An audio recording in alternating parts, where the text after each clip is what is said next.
Okay, back to scenery.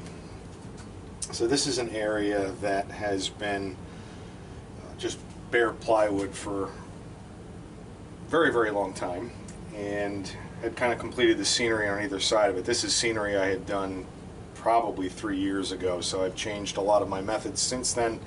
Obviously stopped using this lichen material, and I've swapped that out for coconut coir, which I think works pretty well. The lichen has a better shape, there's no doubt about that, but just didn't want to deal with the potential for the lichen to dry out, although it's yet to be determined how long coconut coir lasts, but I suspect probably longer given how hard coconuts are.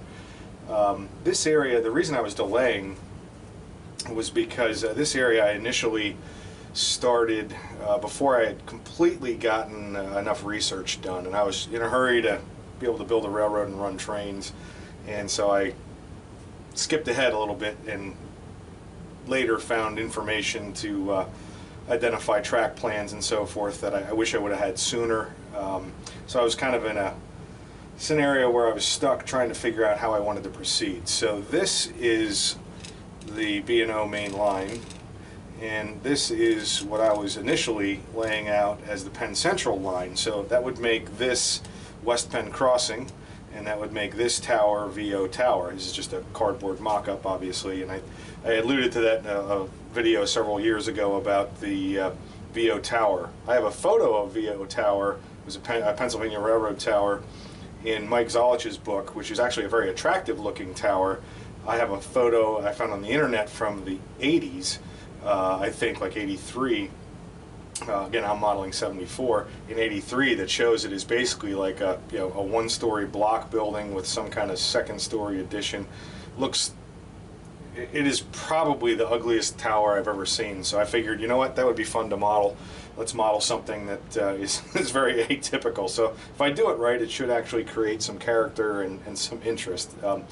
Anyway, in the interim, we got a cardboard mock-up. But the reason I was holding off on doing anything here is Penn Central, while there was a crossing, it appears that Penn Central really only had possibly just passenger service going into Butler, because now that I'm looking at track plans both on old Sanborn maps and some other aerial photography, I don't think they had much of a yard or any kind of industries to serve. So I think it was just a passenger line, which means it probably wasn't very active, if at all, if it was still there in 74.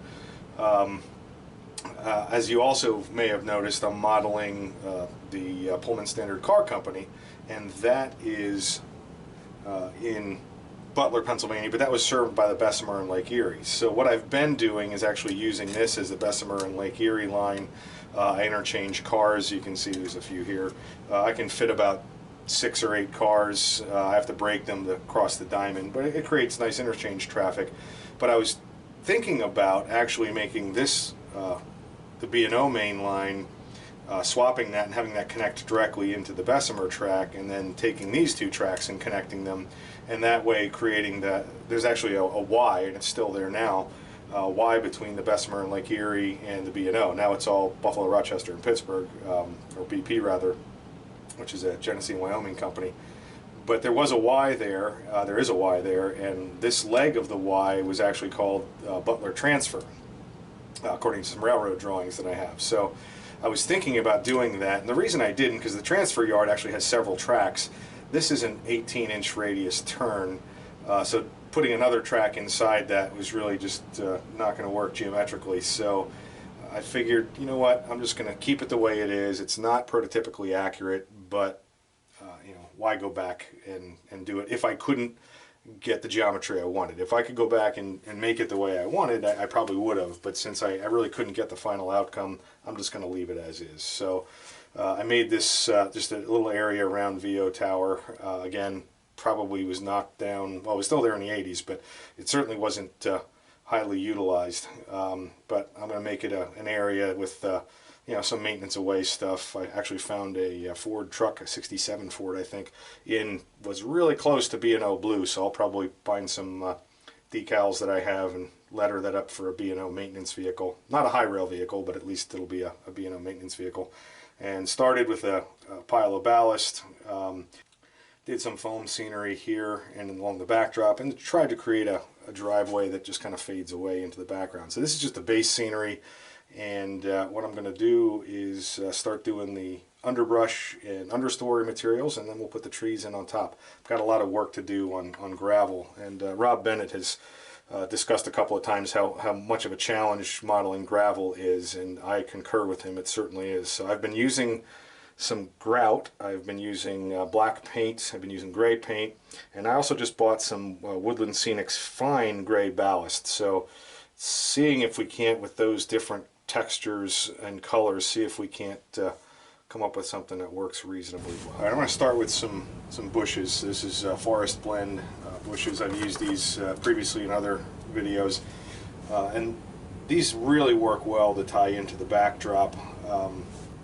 I'll probably run these in a linear fashion as well, because that'll help those having lines that run in the same direction parallel to the road will help try and create that illusion of depth and distance.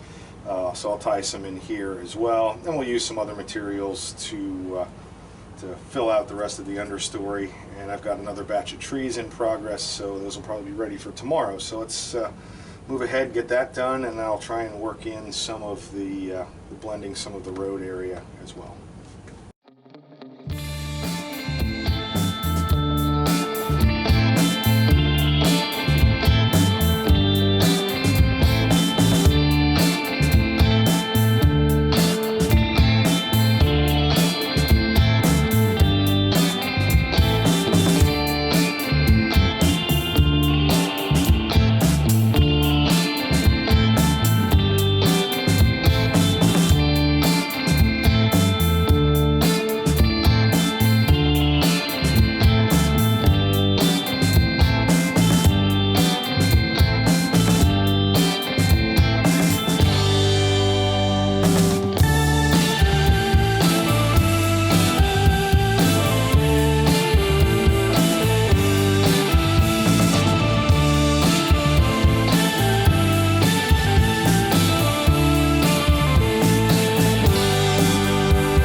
Alright, it's the next morning, and I put the foliage on the trees, so I'm waiting for that to dry, and they should be dry a little later.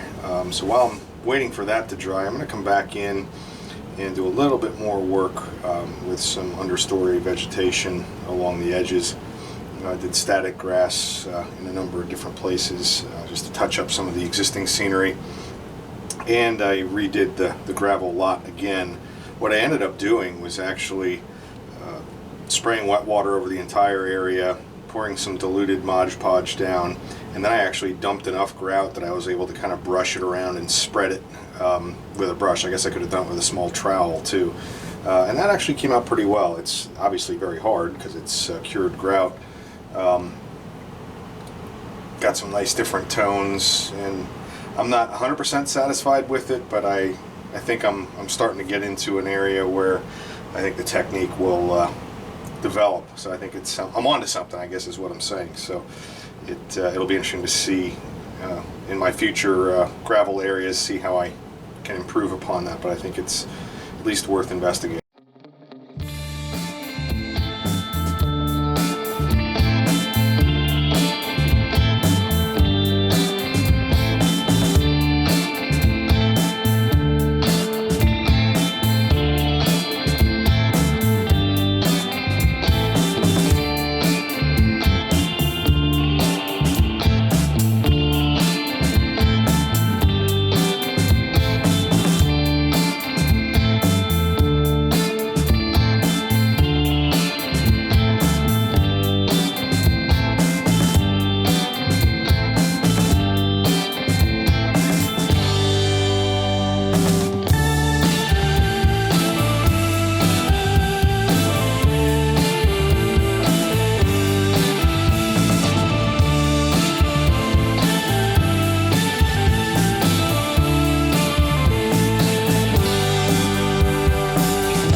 Okay, I think we're about ready for the trees. Let me get the props out of the way here.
pause for a little bit and let that kind of settle in, see how I like it. And I may come in and add some additional vegetation along here. My thought for this area is just to put some scrap and junk that the railroad might have accumulated, ties, rail, some other materials, and I think that's going to be about it. So we'll drop my mock-up temporary tower in, and my temporary, or what will be ultimately my B&O maintenance vehicle. So yeah, it's starting to look all right.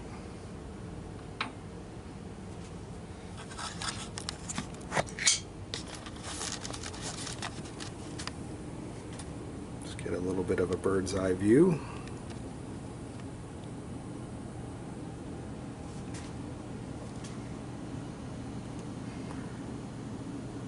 Try to create some depth with that roadway.